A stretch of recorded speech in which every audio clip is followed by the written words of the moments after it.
আমার প্রিয় আত্মা, আজকের প্রসঙ্গ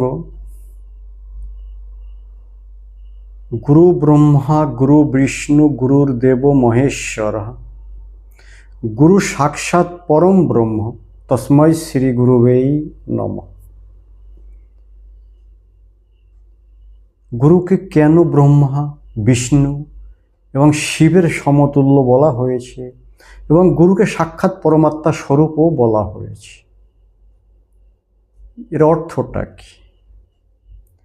মিত্র, এখানে যে গুরুর কথা বলা হয়েছে তিনি সদ্গুরু, যিনি তত্ত্বকে জেনেছেন, যিনি ঈশ্বরীয় সত্তাকে জেনেছেন, অর্থাৎ ঈশ্বরের সদৃশ। তিনি জীবনমুক্ত, সেই গুরুর কথা এখানে বলা হয়েছে, নাকি সাধারণ গুরু? তো গুরুকে কেন ব্রহ্মা বলা হচ্ছে? কারণ গুরু যখন শিষ্যের কানে মন্ত্র দেন এবং শিষ্য যখন সেই মন্ত্র জপ করা শুরু করে, কিছু দিনের মধ্যেই শিষ্যের মধ্যে একটা ঈশ্বরীয় শক্তির প্রাদুর্ভাব হতে থাকে। শিষ্যের মধ্যে যে জড়তা, যে ভয়, যে বিপরীত বুদ্ধি ছিল, এই মন্ত্রে জপের মাধ্যমে তিনি সেগুলো তার ভিতর থেকে নষ্ট হয়ে যাচ্ছে ধীরে ধীরে, এবং শিষ্যের মধ্যে একটা আলাদা ঊর্জা অনুভব করেন শিষ্য। অর্থাৎ যেমন ব্রহ্মাজি এই সংসারকে সৃষ্টি করেন ঊর্জার মাধ্যমে একটা, ঠিক তদ্রূপ যখন গুরুমন্ত্র পেয়ে শিষ্য জপ করছে তখন শিষ্যের মধ্যে একটা শক্তি কাজ করে, সৃজনাত্মক শক্তি। সমস্ত প্রকার নেগেটিভিটি নষ্ট হয়ে যায় ধীরে ধীরে এবং একটা পজিটিভ দৃষ্টিভঙ্গি শিষ্যের মধ্যে চলে আসে। এটা কিন্তু গুরুমন্ত্রের সাহায্যেই হবে অথবা গুরু উপদেশে হবে, বিষয়টা একই। কোনো গুরু গুরুমন্ত্র দেন, কোনো গুরু আবার শিক্ষা দেন, যার ফলে শিষ্য তমগুণ থেকে রজগুণে চলে আসেন। অর্থাৎ সদ্গুরু যে মার্গ এই দিক না কেন, শিষ্যকে তমগুণ থেকে প্রথমে রজগুণে নিয়ে আসেন, স্বচ্ছ রজগুণ, যেটা মানুষের কল্যাণার্থে, মানুষের সেবার্থে যে শক্তিটা শিষ্যর মধ্যে আসে, যার ফলে সেই শিষ্য গুরু সেবা করতে পারেন এবং সংসারের কল্যাণার্থে অনেক শুভ কার্য করে থাকেন। অর্থাৎ যে শক্তিটা আসলো শিষ্যর মধ্যে, তাকে আমরা রজগুণ বলে থাকি, কারণ চঞ্চলতাই রজগুণ। তাহলে গুরু এই ক্ষেত্রে ব্রহ্মার ভূমিকাটা পালন করলেন। এরপরে আসছে গুরু বিষ্ণু। তাহলে বিষ্ণুর কি দায়িত্ব? বিষ্ণুর দায়িত্ব হচ্ছে সংসারকে রক্ষা করা। ব্রহ্মাজি তো সংসারটাকে সৃষ্টি করে তার দায়িত্ব শেষ করলেন, কিন্তু সেই সংসারটাকে সুচারুরূপে রক্ষণাবেক্ষণ করা, সংসারটা যেন সুন্দর থেকে সুন্দর হয়, মানুষের মধ্যে যেন প্রেম ভাবটা থাকে, অর্থাৎ সমস্ত শুভ গুণগুলো যেন এই সংসারে আসে, ভগবান বিষ্ণু সেই চেষ্টা করে থাকেন।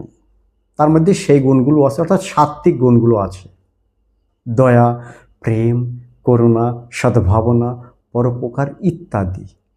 তো যখন শিষ্য এই জপ করতে করতে রজগুণের ঊর্ধ্বে চলে যান বা গুরুর উপদেশে চলতে চলতে শিষ্য এই রজগুণ পার করে সত্যগুণের দিকে চলে যায়, অর্থাৎ সত্যগুণে স্থিতি লাভ করে, তখন সেই শিষ্যর মধ্যে দয়া, প্রেম, করুণা, সদ্ভাবনা, অর্থাৎ ভগবান বিষ্ণুর যে গুণগুলো আছে সেই গুণগুলো শিষ্যর ভিতরে অটোমেটিক চলে আসে সত্যগুণের কারণে।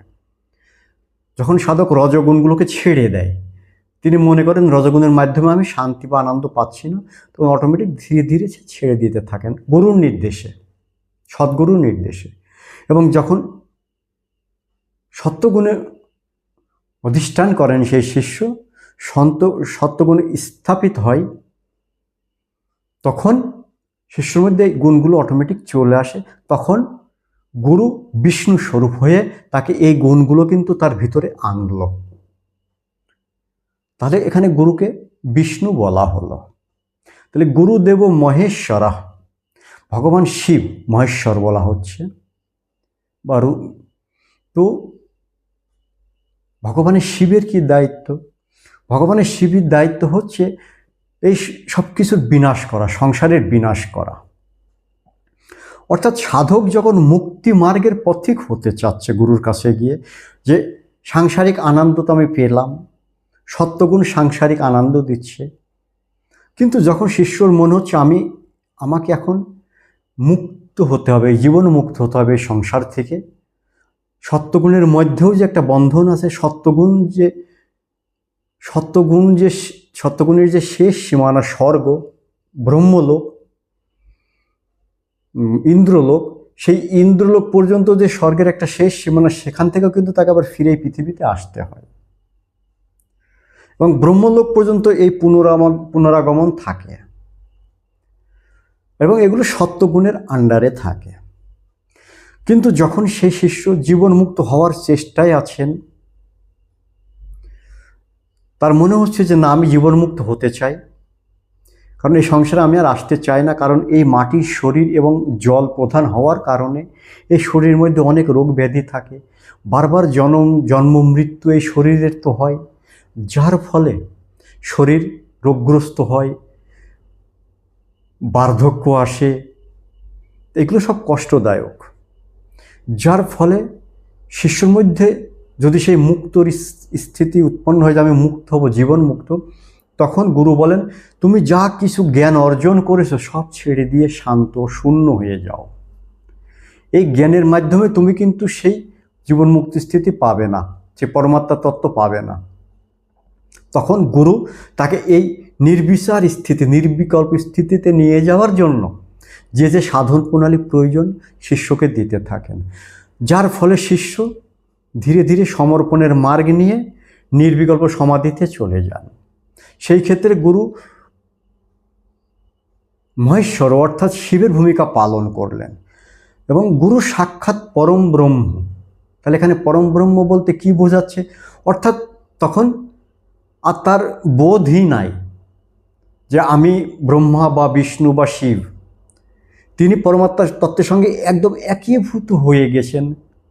অর্থাৎ নির্বিকল্পের যে একদম চরম স্থিতি, যেখানে শুধু গীতাতে বলা হয়েছে সাধকের শেষ জন্মে তিনি অনুভব করেন সব কিছু পরমাত্মা স্বরূপ, তার মধ্যে দুইয়ের কোনো ভান নাই, যে তুমি এবং আমি, এক এবং দুই, এই ধরনের পূর্ণ তফাৎ থাকে না, কোনো পার্থক্য থাকে না। তার কাছে মনে হয় একই তত্ত্ব, সব এক সত্তা থেকেই এসছে। তার কাছে না শরীরের বোধ থাকে, না মনের বোধ, না অহংকারের বোধ, শুধু একটা সত্তার অনুভব থাকে। সেই সত্তাটাকেই পরম ব্রহ্ম বলা হচ্ছে।